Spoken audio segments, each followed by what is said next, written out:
Hello students, आज हम बात करेंगे 12th कॉमर्स के सब्जेक्ट अकाउंट्स की। और इसमें हम जो चैप्टर कर रहे हैं वो चैप्टर है फाइनेंशियल स्टेटमेंट विद एडजस्टमेंट का। तो इसमें हम आज जो क्वेश्चन सोल्व करेंगे वो क्वेश्चन होगा क्वेश्चन नंबर 18। तो हमने यहाँ पर फॉर्मेट बनाया ट्रेडिंग एंड P&L अकाउंट। तो ये हमने फॉर्मेट बना दिया ट्रेडिंग और P&L अकाउंट का। ये फॉर्मेट बना पर्टिकुलर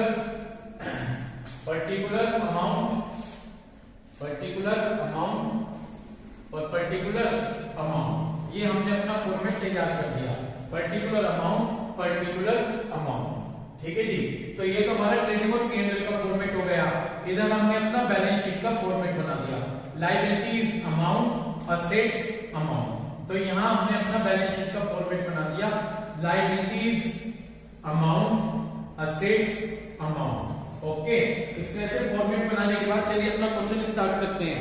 क्वेश्चन नंबर 18 में सबसे पहले हम अपने कुछ बेसिक आइटम्स लिख लेते हैं। वो बेसिक आइटम्स कैसे होंगे, जैसे कि ओपनिंग स्टॉक, और यहाँ पर हमने लिख दिया ओपनिंग स्टॉक, ठीक है ना जी।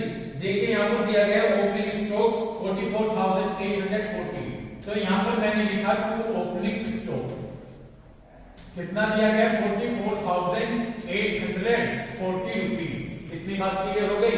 तो ओपनिंग स्टॉक लिखने के बाद अब हम देखेंगे परचेस, ठीक है जी। देखिए परचेस देखिए और देखिए कि परचेस रिटर्न दिया गया है क्या। यदि मैं बात करूं इस क्वेश्चन में परचेस तो दिया गया है लेकिन परचेस रिटर्न नहीं दिया गया है। इतनी बात क्लियर हो गई। तो बस हमने यहाँ पर परचेस लिख दिया टू परचेस। जितनी दी गई अमाउंट वो लिख देते हैं टू परचेस। ये दी गई है 1,28,295। तो 1,28,295 ये मैंने लिख दिया टू परचेस। उसके बाद यदि मैं देखूं सेल्स, तो यदि क्वेश्चन में देखूं तो दूसरे कॉलम में दिया गया है सेल्स, तो हमने लिख दिया बाय सेल्स, ठीक है जी। सेल्स कितनी दी गई है, 1,78,215। तो हमने यहाँ पर लिख दिया 1,78,215। यहाँ पर हमने सेल्स लिख दिया। और सेल्स रिटर्न पहले कॉलम में जाकर देखे वेजेस के नीचे रिटर्न रिवार्ड है, तो हमने माइनस कर दिया क्या, sales return. Sales return the गई है 2390, ठीक है ना। तो इसमें से माइनस करके देखता हूं कितने बचेंगे, 5, यहाँ पर 2, यहाँ पर 8, ठीक है जी, यहाँ पर 6, 7, 1,76,825 ये हमारे बचे। इतनी बात क्लियर हो गई। यहाँ पर एक बात देख लेता हूँ, 5, यहाँ पर 2, यहाँ पर 1, 8, यहाँ पर 5, 7 में से 2 गए 5, तो 1,75,825 बचेंगे। ओके, इसके बाद हम क्या कर लेते हैं, इधर जाकर यहाँ पर हम लिखते हैं क्या, यहाँ पर कैपिटल। यदि आप अपने क्वेश्चन में जाकर देखें तो ऊपर कैपिटल कितनी दी गई है, 59,700 रुपीज ये कैपिटल दी गई है। इसमें हम नीचे एडजस्टमेंट में जाकर चेक करेंगे कि कोई आईओसी है क्या। यदि मैं नीचे एडजस्टमेंट में जाकर चेक करूं तो यहाँ पर कोई आईओसी नहीं दिया गया है, दिया तो नहीं है, ठीक। तो इसके बाद एक लाइन छोड़ देंगे नेट प्रॉफिट की और नेट लॉस की, होगा जो भी होगा। उसके बाद 3 चीज चेक करेंगे, ड्रॉइंग, लाइफ इंश्योरेंस और इनकम टैक्स। तो यदि आप जाकर चेक करें ऊपर सबसे ऊपर ड्रॉइंग्स दी गई है, मिल गई क्या ड्रॉइंग्स, ठीक है जी। तो मैंने यहाँ पर माइनस करके लिख दिया ड्रॉइंग्स कितनी है, 5,275। इतनी बात समझ में आ गई। इसमें से हम ड्रॉइंग माइनस करके लिख देंगे, कोई दिक्कत हो तो बता दीजिए। उसके बाद ड्रॉइंग्स के बाद यहां पर लिख लिया। उसके बाद देखिए लाइफ इंश्योरेंस या इनकम टैक्स दिया गया है क्या, चेक करें कि कहीं पर लाइफ इंश्योरेंस और इनकम टैक्स है क्या, है नहीं है, ठीक है। तो जब लाइफ इंश्योरेंस और इनकम टैक्स नहीं है छोड़ दीजिए। उसके बाद अपने एडजस्टमेंट पर फोकस कीजिए। पहला एडजस्टमेंट कहा गया है कि स्टॉक दे रखा है 31 मार्च 2019 में, तो ये हमारा क्लोजिंग स्टॉक है।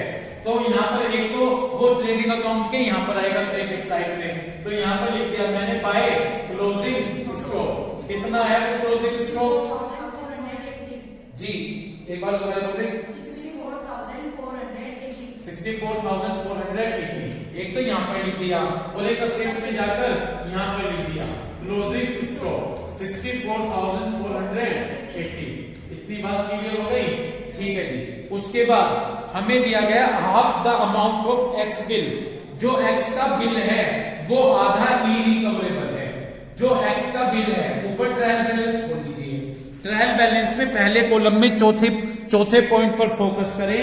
डेटर्स लिखा है, डेटर्स में एक्स का बिल है, कितना है वो बिल?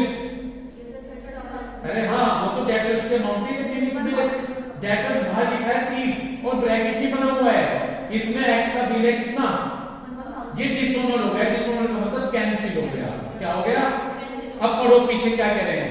वो कह रहे हैं आधा एक्स का बिल इरिकवरेबल है, यानी आधा बिल का पैसा नहीं मिलेगा, यानी फर्दर बैड डेट्स है। क्या है कि कितना है बिल वहां एक्स का? आधा कर दो तो 500 रुपए फर्दर बैड डेट्स हो गए। ओके, और अगला पॉइंट क्या रखा? थर्ड, कि आपको डेटर्स पर 5% क्या बनाना? प्रोविजन बनाना। कितने परसेंट बनाना? डेटर्स पर 5% प्रोविजन बनाना। करें स्टार्टअप। असेट्स में आ जाइए। असेट्स में आके हमने यहाँ पर लिखा डेटर्स। असेट्स में हमने यहाँ पर आकर क्या लिखा? कितने हैं डेटर्स? ऊपर जाकर देखे 30,000 है। 30,000 समझ गए? इनमें से माइनस करूंगा फर्दर बैड डेट्स। कितने थे? 500। समझ में आ गई बात? माइनस फर्दर बैड डेट्स 500 रुपए। ये माइनस करके बचे 29,500 रुपीज। कितने बचे? 29,500 रुपीज बच गए। यहां तक कोई दिक्कत है क्या? पक्का? अब इसमें से माइनस करेंगे प्रोविजन। क्या माइनस करेंगे? कितने परसेंट क्या रखेंगे? लेकिन एक बात देखने वाली है, अब सुनो क्या डिफरेंस है। देखो यहां तो बचे 29,500, लेकिन इस पर नहीं बनाएंगे 5%, बनाएंगे 30,000 में से वो 1,000 डिसऑनर हो गया था बिल, तो 30 में से 1,000 गए तो 29,000। उस 29,000 का कितने परसेंट? 5% हम बनाएंगे, तो ये निकल कर आ जाएगा 1450। कितना निकल कर आ जाएगा? समझ गए? ये क्या है? ये हमारे लिए फर्दर बैड डेट्स है। तो 1450 हमारे सामने माइनस करके आ गए। वैसे बच्चा किस पे बनाता? 29,500 पे। इस पे नहीं बनाना क्योंकि बिल कैंसिल हो गया है। तो 30,000 में से एक गए 29, उसका 5%। ये घटाकर बाहर लिखा 28,050। कितना लिखा? समझ गए? अब हमारे पास दो चीज हो गई, एफबीडी और प्रोविजन। ऊपर जाकर ट्रायल बैलेंस में चेक करें कि बैड डेट्स और प्रोविजन है क्या। बैड डेट्स है सबसे लास्ट में 1810 और प्रोविजन देखो है या नहीं है? तो नहीं। उस प्रोविजन को माइनस करते हैं ना लास्ट में जी, उस प्रोविजन को लास्ट में माइनस करते हैं ना जो ऊपर होता है नहीं? तो माइनस करने का तो कुछ भी यहाँ पर नहीं है। तो अब आप क्या करेंगे? देखिए यहाँ पर P&L में आइएगा, यहाँ पर लिख दिया बैड डेट्स। कितने थे ऊपर बैड डेट्स? कितने थे? 1810। इसमें मैं क्या ऐड कर दूं? वो फर्दर बैड डेट्स। कितना है फर्दर बैड डेट्स? 500। और क्या ऐड कर दूं उसमें? वो प्रोविजन। कितना है प्रोविजन? 1450। बस ये तीनों ऐड करके लिख दो। 1 मिनट। प्लस माइनस जब देखते, जब ऊपर ट्रायल बैलेंस में प्रोविजन होता उसे माइनस करते फिर देखते। वो माइनस करने वाला तो नहीं है, बस इन्हें 1800 3200 3760 आ गए। 23 23 37 3760 रुपए आ गए। कोई दिक्कत हो तो बता दो। पक्का? ठीक। तो यहाँ पर ये हमारे 3760 रुपए आ गए। कोई दिक्कत हो तो बताओ, नहीं आगे चलिए। क्लियर हो गया? आगे आ जाएंगे। फोर्थ एडजस्टमेंट में मिल गया। Fourth adjustment wages includes. Wages में 600 रुपए उसके हैं जिसमें हमने एक नई मशीन इरेक्शन लगवाई थी। हमने एक नई मशीन लगवाई थी, उसमें 600 रुपए लगवाने की मजदूरी के लिए। पहली बात, यदि असेट को इंस्टॉल कराने में हम कोई खर्च करते हैं तो वो मशीन की कॉस्ट में, लेकिन उन्होंने उसे ऐड कर लिया वेजेस में। होने तो थे वो ऐड कहां पर? मशीन में। और कर लिया उन्होंने ऐड, तो वेजेस में से तो जाके माइनस करेंगे और कहां पर जाकर ऐड कर देंगे? मशीन में जाके ऐड कर देंगे। क्योंकि कोई भी आप नई मशीन ले रहे हैं, उसे लगाने पे खर्च करते हैं तो वो मशीन की कॉस्ट में ऐड हो जाए। मशीन कितने की ऊपर? मशीन चेक करो कितने की है, और वेजेस 20,485। वेजेस हमेशा ट्रेडिंग अकाउंट में आता है, तो हमने यहाँ पर लिखा वेजेस कितना है जी 20,485। यहाँ तक कोई दिक्कत है भाई? इधर देखो जी, ये लिख ले 20,485, इसमें से माइनस कर दिया मशीन के। न्यू मशीन को लगाने के कितने हैं 600 रुपीज, तो ये आ गए 19,885। तो वेजेस में से तो जाके माइनस कर दिए, किसमें जाके ऐड कर दूं मशीन चेक करो जी कितनी है मशीन, और 600 ही है, तो टोटल 15,000 अंदर लिख दिए क्योंकि इस पर डेप्रिसिएशन भी है। तो वेजेस में से तो जाकर माइनस कर दिए और किसमें जाके ऐड कर दिए मशीन। ठीक, आगे चलिए। नेक्स्ट है जी मशीन पर डेप्रिसिएशन लगना है कितने परसेंट 5%। आपको मशीन पे 5% डेप्रिसिएशन लगाना। चले उधर मशीन पे, मशीन होगी 15,000 की माइनस डेप्रिसिएशन कितने परसेंट 5। इसका जब 5% निकालोगे तो ये आ जाएगा और ये बचेगा 14,250। दूसरी जगह ये डेप्रिसिएशन कहाँ लिखोगे P&L के डेबिट में, टू डेप्रिसिएशन ऑन मशीन कितना 750 रुपए। इतनी बात क्लियर होगी? ठीक, आगे चलो। उसके बाद फर्नीचर पे कितने परसेंट डेप्रिसिएशन है? फर्नीचर पे 10% डेप्रिसिएशन है। ट्रायल बैलेंस में जाके देखो फर्नीचर कितने हैं। ठीक, तो हमने यहाँ पे असेट्स में जाके लिखा फर्नीचर 4,480, तो यहाँ लिखे 4,480 माइनस डेप्रिसिएशन 448, तो ये हो गया 4032। कितना हो गया समझ गए? और दूसरी जगह कहां लिखोगे, तो हमने यहाँ लिखा टू डेप्रिसिएशन ऑन फर्नीचर कितना 448। इतनी बात क्लियर हो गई? तो समझ गए? कहां तक हो गया हमारे? यहां तक हो गए। लास्ट वाला रह गया एडजस्टमेंट। लास्ट वाले एडजस्टमेंट में क्या कहा कि कमीशन इंक्लूड्स, कमीशन में 300 रुपीज कहेंगे हैं कमीशन रिसीव इन एडवांस। देखो कमीशन हमारी इनकम हुई यहाँ पे और हमने 300 रुपए एडवांस में रिसीव कर लिए। अगर हमने 300 रुपए एडवांस में रिसीव कर लिए, this is called unearned commission. ये क्या कहला जाएगा? मतलब अनअर्न्ड, एडवांस में रिसीव कर लिया अनअर्न्ड बोलते हैं। जाकर कमीशन में से माइनस कर देंगे और दूसरी जगह लायबिलिटीज साइड में लिख देंगे। जाकर चेक करें ऊपर दूसरे कॉलम में जाकर देखें, यहां पर कमीशन रिसीव दिया गया है। कितना है कमीशन रिसीव 2820। ये हमारे लिए इनकम है, तो P&L के क्रेडिट साइड में जाके मैंने लिख दिया बाय कमीशन रिसीव कितना 2820। ओके, कमीशन रिसीव 2820 माइनस कर दिया इसमें से क्या अनअर्न्ड। क्या कर दिया माइनस अनअर्न्ड कितना 300। ये अनअर्न्ड कमीशन है, तो बाहर बचे 2520। और अभी आपको एडवांस में मिल गया, दोबारा में मिलना, तो हमारे लिए लायबिलिटीज है। लायबिलिटीज में जाकर मैंने यहाँ पर शो कर दिया अनअर्न्ड कमीशन कितना 300 रुपीज। यहां तक कोई दिक्कत हो तो बता दीजिए। क्लियर? आगे चलते हैं। उसके बाद आगे चलें, सारे हो गए एडजस्टमेंट। इसके बाद ऊपर एक एडजस्टमेंट ऊपर दिया गया, ऊपर से समझिएगा, जिसे हम बोलते हैं हिडन एडजस्टमेंट, है ना। इधर जाकर देखिए दूसरे कॉलम में लोन, आपने लोन ले रखा, हमारे लिए लायबिलिटीज है। कितना लोन ले रखा 10,000 रुपीज का, और उस पर कितने परसेंट इंटरेस्ट है 8% इंटरेस्ट है। तो देखो कितना लोन लिया हुआ है 10,000। तो यहां मैंने क्या किया, आप देख सकते हैं 10,000 लोन है, इसका मैंने 8% कैलकुलेट कर दिया। ये 800 रुपए आ गए। कितने आ गए? पहले कॉलम में नीचे से चौथा जाकर देखे, इंटरेस्ट ऑन लोन कितना 500 आपने पे कर दिया। 800 रुपए का तो इंटरेस्ट बैठता था, कितना पे कर दिया, तो 300 और देना बाकी है। समझ गए? तो लोन था भाई आपका 10,000 रुपए का 10,000 का, तो 10,000 का कितने परसेंट कैलकुलेट किया आपने 8%। जब 10,000 का 8% कैलकुलेट किया 800 रुपए का इंटरेस्ट आया। कितने का इंटरेस्ट आया? इधर जाकर देखे पहले कॉलम में 500, 500 तो दे रखा, 800 आया, कितना और देना बाकी है? 300 और देना बाकी है। तो अब आप कैसे करोगे देखो जी ध्यान से। लोन हमारे लिए लायबिलिटीज है, तो लायबिलिटी साइड में जाके मैंने यहाँ पर लोन लिख दिया, कितना? 10,000 रुपीज प्लस कितना इंटरेस्ट देना बाकी है?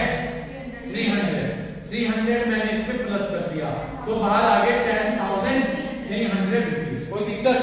दूसरी जगह इंटरेस्ट ऑन लोन हमारे लिए एक्सपेंसेस है, तो यहाँ पे हमने लिखा इंटरेस्ट ऑन लोन कितना? 500, और कितना और बाकी है? 300 प्लस आउटस्टैंडिंग 300, टोटल कितना हो गया?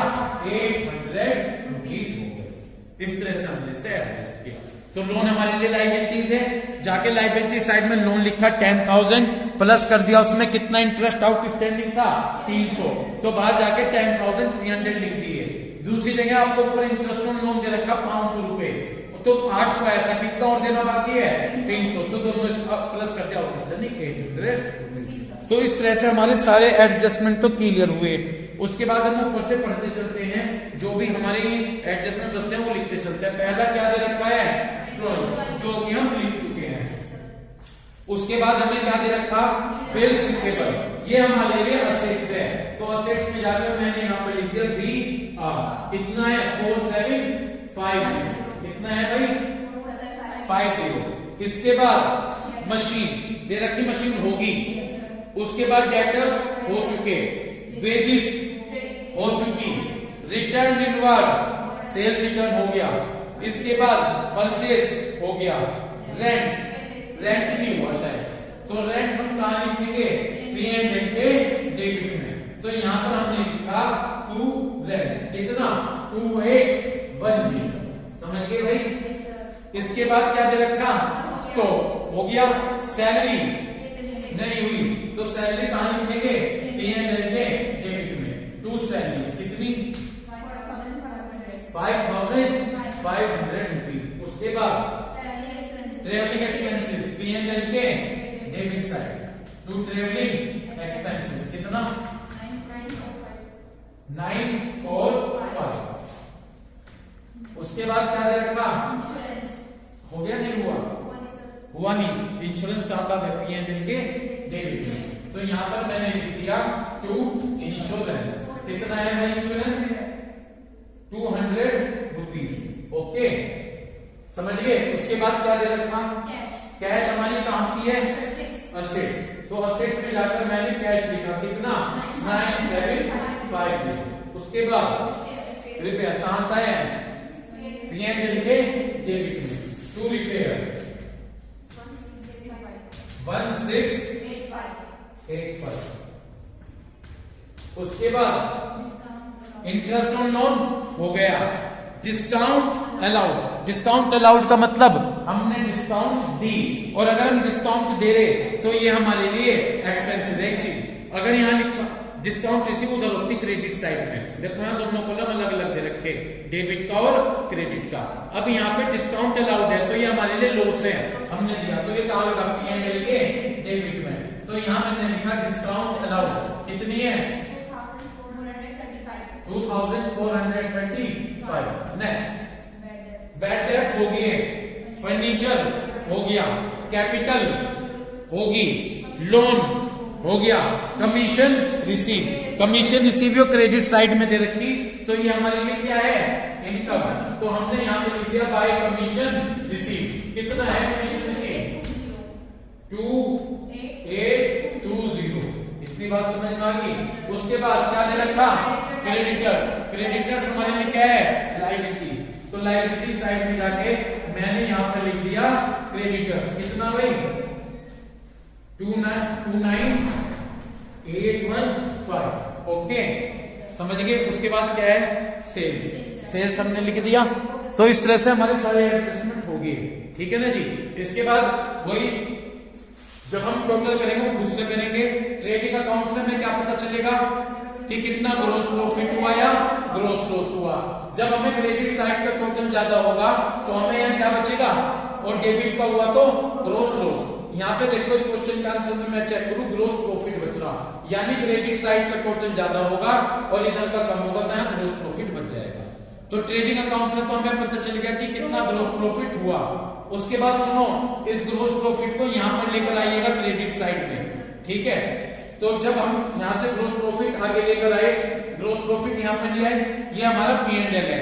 P&L से भी क्या पता चलेगा कि नेट प्रॉफिट हुआ या यदि क्रेडिट साइड का टोटल ज्यादा होगा तो नेट प्रॉफिट बचेगा और डेबिट साइड का टोटल नेट लॉस, इससे पता चल गया।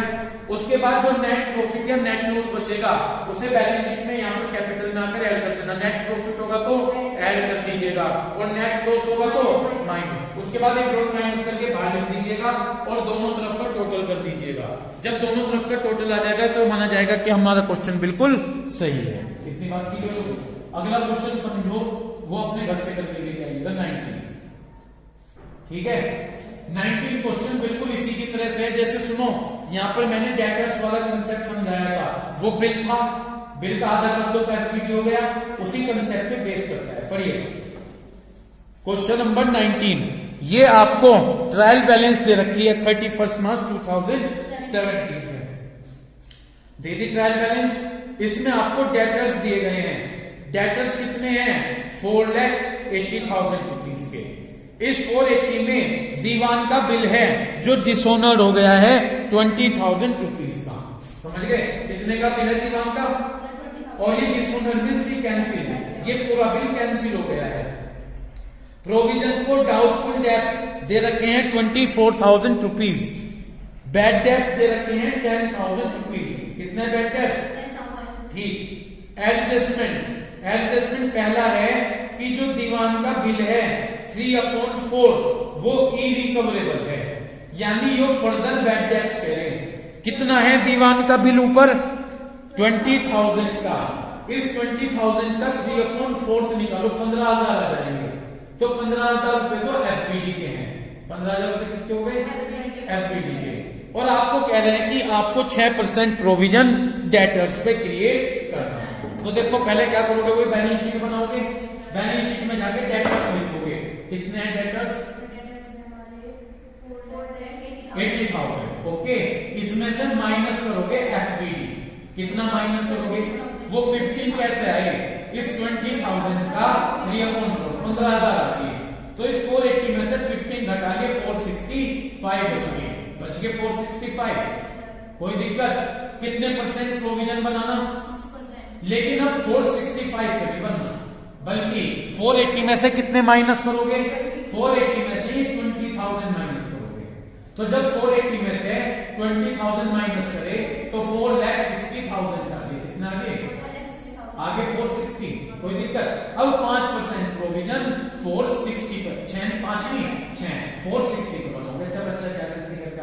बच्चा बनाता है 465 है। 480 में से 15 माइनस कर दिए, 465 बचे। उस पर नहीं बनना प्रोविजन, बल्कि 480 में से 20 माइनस करके उस पर जो प्रोविजन, बस प्रोविजन माइनस करके बाहर लिख दोगे है भाई। इसके बाद वो देखोगे कि प्लस के बच रहे या माइनस के, वही अप्लाई करोगे फॉर्मूला। क्या? बैड डेब्ट्स कौन से वाले? ऊपर देखो ट्रायल बैलेंस में कितने हैं? 10,000 प्लस एफबीडी प्लस प्रोविजन और माइनस कर दियो जो ऊपर प्रोविजन आपके दे रखे, वो ऊपर वाले प्रोविजन माइनस कर दियो। ठीक है, करने के बाद ये देखियो कि आंसर प्लस में आ रहा है। अगर प्लस में आ रहा तो कहां लिखोगे? पी और माइनस में आ रहा तो P&L के किधर की साइड? Credit side. बस ये है आपका क्वेश्चन। तो यही आपको प्रेजेंट करके दिखाना। ये प्रेजेंट किस में करके दिखाओगे? तो P&L में और एक बैलेंस शीट में, उन दोनों में आप इन्हें रिप्रेजेंट करके दिखाओगे। बस ठीक है भाई। तो ये क्वेश्चन आपके लिए होमवर्क हो गया। ठीक है, तो उम्मीद करता हूं कि सब स्टूडेंट्स जब वीडियो चेक करेंगे तो देखेंगे कि क्वेश्चन नंबर 18 हमने किस तरह से सोल्व किया, डेटर्स का कंसेप्ट हमने किस तरह से सोल्व किया, और बिल्कुल इन्हीं बातों को ध्यान में रखते हुए इसके बाद आप जो क्वेश्चन नंबर 19 है उसको सोल्व करके देखेंगे कि वो उसमें भी किस तरह से आप कंसेप्ट फॉलो करेंगे। ठीक है, थैंक यू।